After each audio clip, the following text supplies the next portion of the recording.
WhatsApp bo'lovchilar, sizlar mana shu Neil bugungi videomizda har xil miflarni tekshirib ko'ramiz. Bu miflar menda o'xshaydimi yoki yo'q? Buni video davomida bilib olasiz. Unda ketdik. Xo'sh, har bir mifni qilish uchun menda har xil sandiqlar bor. Mana ortimda ko'rishingiz mumkin mana. Bularda har bir mifni qiladigan materiallar bor. Xo'sh, birinchi mifimizda shunaqa qo'yga jeb deb yozsak chiqar ekan. Xuddi menikida qilib yozasizlar, bo'lmasa sizlarda o'xshamay qolishi mumkin. Mana jeb deb keyin ostiga siziqcha qo'yamiz. Qo'yimizdan olamiz va qo'yni qo'yib nomini beramiz.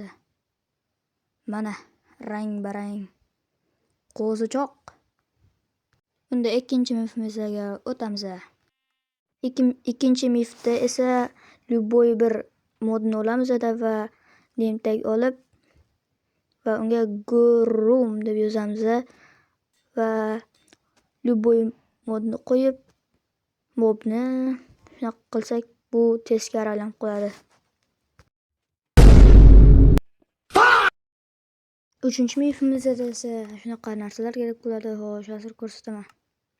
Mana shunaqa qilib borasizlar bir joyga, keyin esa shunaqa portal ramkalar turadigan joyga shunaqa qurasizlar